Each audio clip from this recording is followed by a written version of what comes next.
My name is Rachel Morrison, and for 28 years, I've been the family embarrassment.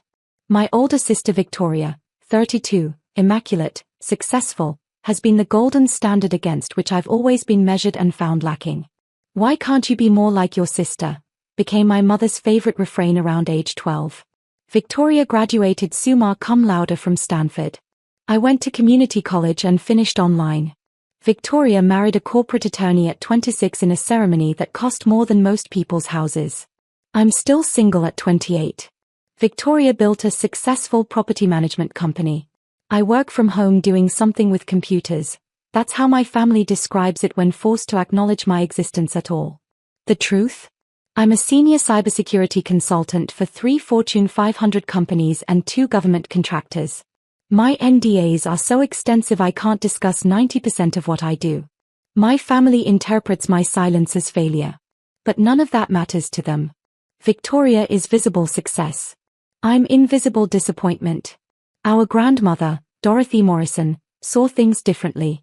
Grandma Dorothy was a force of nature, a woman who'd built her own real estate empire in the 1970s when banks wouldn't give women business loans without male co-signers. She'd forged signatures, bent rules, and built a portfolio of 17 properties across Colorado and Arizona before anyone realized what she'd accomplished. "The world underestimates quiet women," she told me once when I was 16. Let them. Underestimation is the most powerful strategic advantage you'll ever have. I was the one who visited her every week during her final years. Not Victoria, despite living only 15 minutes away. Not my parents, despite their constant proclamations of devotion. Just me. Every Sunday. We'd play chess, drink tea, and talk about real estate strategies and investment portfolios. "Your sister is loud success," Grandma told me 6 months before she died. Impressive from a distance. But you, Rachel, you're the kind of success that compounds. Quiet. Strategic. Unshakable. 3 weeks before she passed, Grandma called me to her attorney's office. "I'm transferring 7 properties to you," she said, sliding documents across the desk. "Not in the will. Direct deed transfers. Recorded with the county today." I stared at the paperwork. 7 prime rental properties in Boulder and Scottsdale. Combined value, approximately $4.8 million. "Grandma, I can't." "You can and you will," she interrupted. "But here's the condition. You tell no one. Not your parents. Not your sister.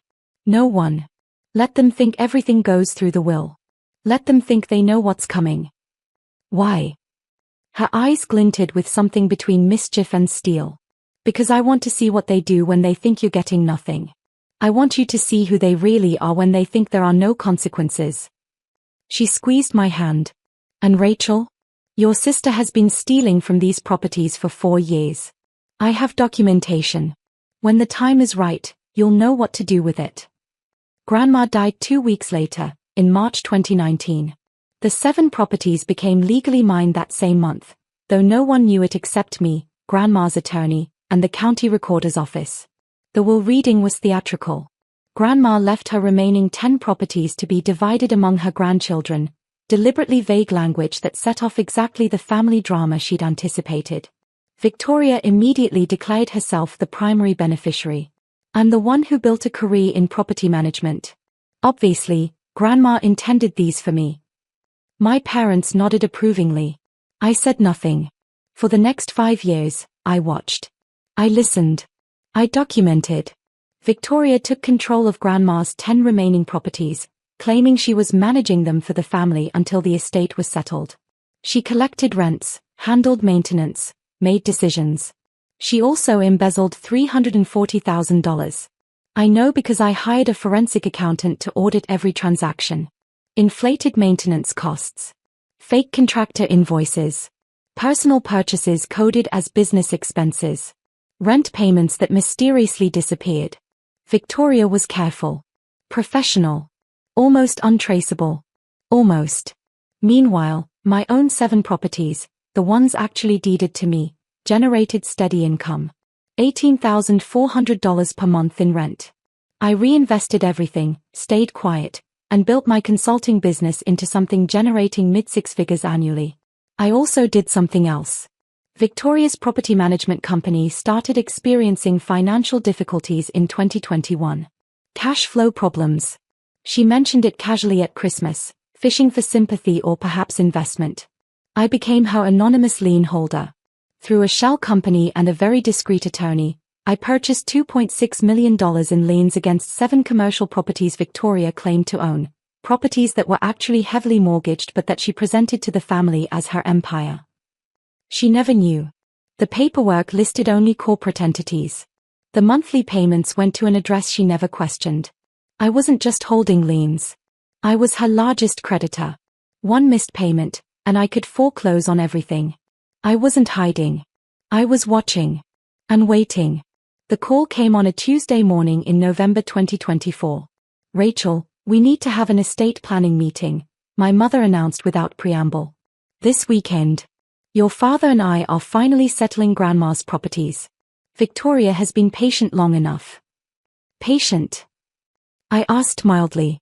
"She's been managing everything for 5 years without proper compensation," Mom continued. "We're transferring the remaining properties to her name. It's only fair." "I see. You'll still get something, of course. There's that small property in Boulder. We thought that would be appropriate for you." The small property was worth $380,000. Victoria was claiming assets worth over $6 million. "When's the meeting?" "Saturday. 2 o'clock. The attorney's office." I hung up and immediately called my own attorney, Marcus Chen, who'd been Grandma's attorney and was now mine. "They're moving forward," I said. "You want to stop this?" he asked. I thought about Grandma's words. "I want you to see who they really are when they think there are no consequences." "No," I said slowly. "Let it play out. But have all documentation ready. And Marcus? Prepare foreclosure paperwork for Victoria's 7 commercial properties. I want it ready to file." Saturday arrived cold and clear. The attorney's office was downtown Denver, all dark wood and leather chairs, the kind of space designed to make people feel the weight of money and legacy. My parents sat on one side of the conference table. Victoria beside them, perfectly styled in a designer suit that probably cost $3,000. Her husband Derek smirked from the corner. I sat alone on the other side. Small. Quiet. Dressed in jeans and a sweater because I'd never learned to perform success the way Victoria did. The estate attorney, not Marcus, but someone my parents had hired, cleared his throat. "Thank you all for coming.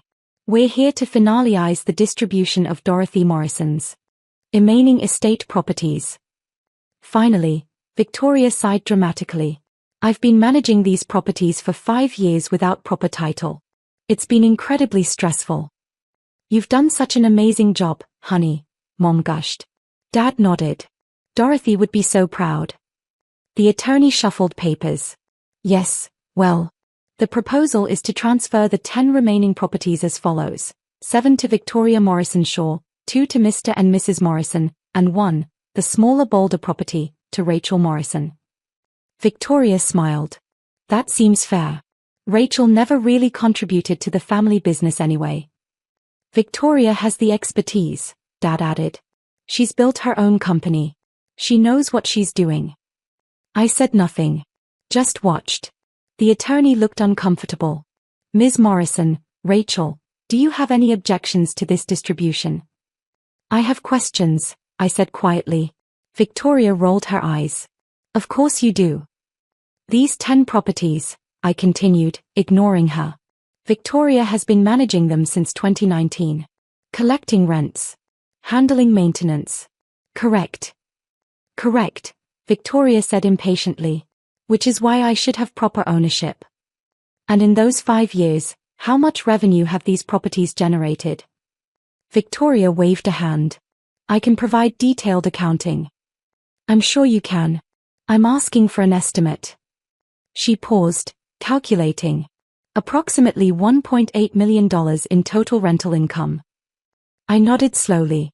"And where is that money?" "Reinvested in the properties, obviously. Maintenance, improvements, property management fees." $1.8 million in maintenance over 5 years. I asked. "That's $360,000 annually for 10 properties. That's $36,000 per property per year, These are older properties, Victoria said defensively. They require significant upkeep. I'm sure they do. I opened my laptop. So you won't mind if we review the actual accounting? Rachel, Mom interrupted sharply, this is unnecessary. Victoria has managed everything perfectly.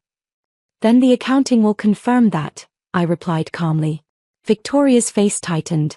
I don't have to justify anything to you. You've never worked a day in property management. You sit at home playing on your computer. You're the worthless disappointment who never worked a day, she suddenly declared, standing up. I built a real business. I have real expertise. These assets are mine. Dad stood as well. Your sister is right. You've contributed nothing to this family or these properties. Victoria deserves this. The attorney shifted uncomfortably. Perhaps we should all calm. No, Victoria cut him off. I'm done pretending Rachel has any say in this. She's a failure. She's always been a failure. Grandma felt sorry for her, but that doesn't mean she gets to question my management. I replied very quietly, understood. Then I pulled out my phone and dialed Marcus Chen. Marcus? It's Rachel. We discussed the foreclosure documentation. Initiate immediately on all 7 properties. The room went silent. What are you talking about? Victoria demanded. I held up one finger, still on the phone. Yes, file with the county by end of business today. Full foreclosure proceedings. All 7 commercial properties held by Victoria Morrison Shaw. Victoria's face went white. You can't, what are you? Her phone rang. Then Derek's phone. Then the office phone. Victoria grabbed her cell. Hello? Yes, this is, what? No, there must be some mistake. I ended my call and looked at her calmly. Her mortgage broker was screaming so loud I could hear him from across the table. Foreclosure notice? Who is Highland Property Holdings? You're $3 million in debt to them. I don't know what. Victoria's hand trembled. There's some mistake. Derek grabbed his phone. This is Derek Shaw. What do you mean foreclosure? Who authorized? Marcus Chen walked into the conference room. Good afternoon, he said pleasantly. I'm Marcus Chen, representing Highland Property Holdings, LLC. I have foreclosure documentation for 7 commercial properties currently titled to Victoria Morrison Shaw. He placed a folder on the table. Your client has been making minimum payments on $2.6 million in liens for the past 3 years. However, as of this morning, all liens have been called due. Full payment is required within 30 days, or the properties will be foreclosed and sold at auction. Victoria's face had gone from white to gray. This is insane. I don't even know who Highland Property Holdings is. You don't? Marcus asked mildly. He turned to me. Ms. Morrison, would you like to explain? I met Victoria's eyes. Highland Property Holdings is my company, I said quietly. I've been your anonymous lien holder for 3 years. I own $2.6 million in debt secured by your 7 commercial properties. The silence was absolute. You. Victoria whispered. That's impossible. You don't have that kind of money. You work from home doing, whatever. Cybersecurity consulting for 3 Fortune 500 companies and 2 government contractors, I said. I make approximately $485,000 annually. I also own 7 rental properties that generate $18,400 per month. Properties that Grandma deeded directly to me in March 2019. I slid my own folder across the table. Recorded quitclaim deeds. All 7 properties transferred to my name 5 years ago. Completely outside the will. I've owned them this entire time. Mom grabbed the documents. Her hands shook as she read them. This can't be legal. It's completely legal, Marcus confirmed. Mrs. Morrison used a direct deed transfer, recorded with Boulder County and Maricopa County. Rachel has owned these properties since March 15, 2019. They were never part of the estate you're distributing today. Dad's face turned red. Dorothy wouldn't, she couldn't. She did, I said simply. And she told me why. She wanted me to see who you all really were when you thought there were no consequences. I opened my laptop and turned it around. This is a forensic accounting report covering the 10 properties Victoria has been managing since 2019. Would you like to know what it found? Victoria stood up so fast her chair fell backward. You had no right. $340,000, I continued calmly. Embezzled over 5 years. Inflated contractor invoices that were never actually paid. Personal expenses coded as property maintenance. Rent payments that disappeared into personal accounts. I looked at the estate attorney. I have documentation of every transaction. Bank statements. Forged invoices. Everything. Marcus placed another folder on the table. We'll be filing a formal complaint with the district attorney's office. Real estate fraud. Embezzlement from an estate. The penalties are quite severe in Colorado. Victoria's phone rang again. She looked at it, her face crumbling. It's the bank, she whispered.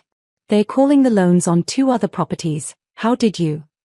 Your commercial properties were cross-collateralized, I explained.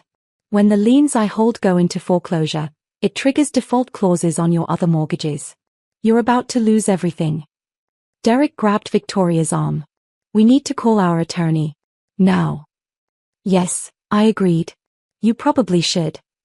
Mom found her voice, shrill with panic. Rachel, you can't do this. She's your sister.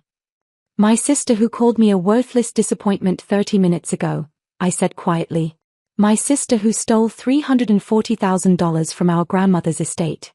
My sister who claimed properties that were never hers while embezzling from the ones she was supposed to be managing. This is vindictive, Dad started. No, I interrupted. This is consequences.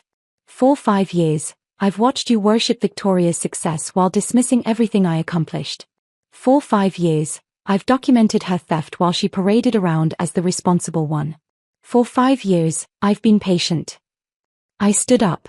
Grandma gave me those 7 properties because she knew. She knew Victoria was stealing. She knew you'd all choose her over me regardless of the truth. She wanted me to have security you couldn't take away. I looked at Victoria, who was crying now, real tears, ugly and desperate. And she gave me something else, I continued softly. She gave me the power to choose what happens next. Marcus pulled out a 3rd folder. This contains 2 options. Option 1, Victoria immediately transfers management of all remaining estate properties to Rachel. She repays the $340,000 through a structured payment plan. We don't file criminal charges.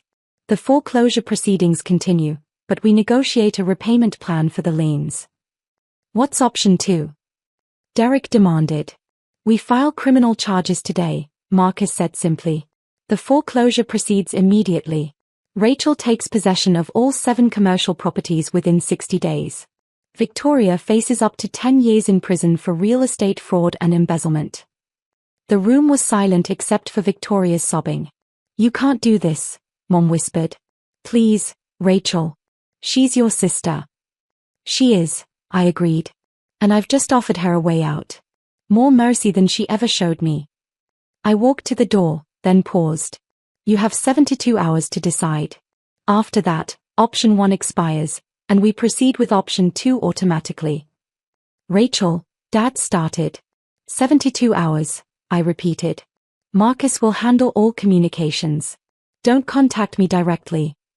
I left them there, Victoria sobbing, Derek frantically calling attorneys, my parents frozen in shock. Marcus caught up with me in the hallway. You know they'll take option 1, he said. I know. You're giving her an out. I'm giving her a chance, I corrected. More than she deserved. But Grandma didn't raise me to destroy people. She raised me to make strategic choices. And if they reject it? I smiled, thin and cold. Then they'll learn that underestimating quiet women is the most expensive mistake they'll ever make. 71 hours later, Marcus called. They accepted option 1. Derek pushed hard for it. Apparently, he had no idea about the embezzlement. He's furious with Victoria but wants to avoid criminal charges. Terms. Complete transfer of property management to you effective immediately. $340,000 repayment structured over 10 years with interest. Victoria is barred from any management role in the family properties. Your parents agreed to everything. And the loans. Renegotiated repayment plan. 15 years at 6.5% interest. If she makes payments on time, no foreclosure. If she misses even one payment, we foreclose immediately, I finished. Correct. I exhaled slowly. 5 years of patience. 5 years of documentation. 5 years of being invisible. One more thing, Marcus added. Your father wants to talk to you. No. Rachel. I gave them an out. I gave Victoria a path forward. But I'm done being their disappointing daughter. They made their choice every day for 28 years. I'm simply respecting that choice. Marcus was quiet for a moment. Your grandmother would be proud. I know. The properties transferred to my management within 2 weeks. The 10 from the estate, plus my original 7.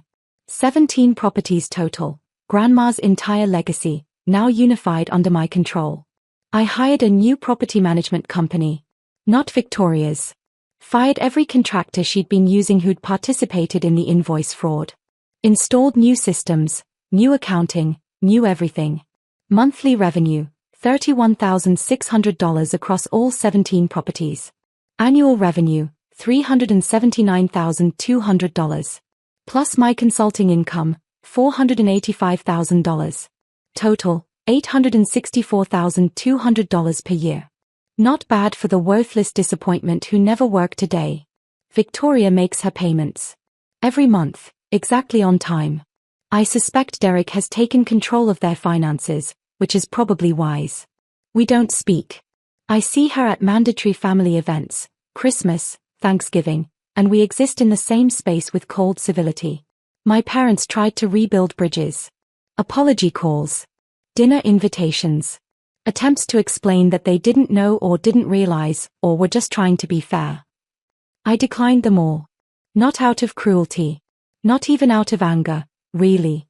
Simply because I finally understood what Grandma had been trying to teach me. Some people will never see your value until you stop trying to prove it to them.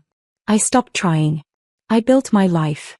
Expanded my consulting business. Grew my property portfolio. Made strategic investments. Lived quietly.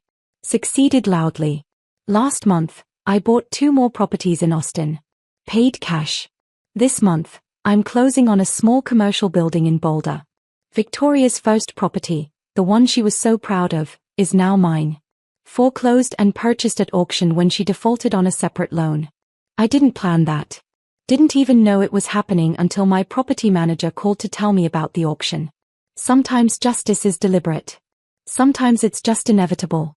I'm in Grandma's favorite coffee shop now, the one where we used to play chess on Sunday afternoons. I come here sometimes when I need to think. There's a young woman at the next table. Early 20s, maybe. On the phone with someone who's clearly criticizing her choices. I know I'm not as successful as my brother, she says quietly. I know I should probably get a real job. But I love what I'm doing, even if no one understands it. She hangs up, looking defeated. I debate for a moment, then walk over. Excuse me, I say. I couldn't help overhearing. Can I give you some advice my grandmother gave me? She looks up, surprised but curious. Sure. The world underestimates quiet women, I tell her. Let them. Underestimation is the most powerful strategic advantage you'll ever have. She blinks. That's actually really helpful. Thank you. I smile. One more thing, build something so undeniable they can't ignore it. But build it for yourself, not for them. Their recognition is irrelevant. Your success is inevitable. I leave before she can respond, but I see her straighten in her chair, something shifting in her expression. Grandma would have liked that. I pull out my phone and text Marcus, status on the Phoenix acquisition. His response comes immediately, closing in 3 weeks. $8.2 million. You're officially in 8-figure territory. I smile and order another coffee. 17 properties. $864,200 annual income. 8-figure net worth at 28. The worthless disappointment who never worked a day. Let them keep thinking that. Underestimation is, after all, the most powerful strategic advantage I'll ever have. And I learned from the best.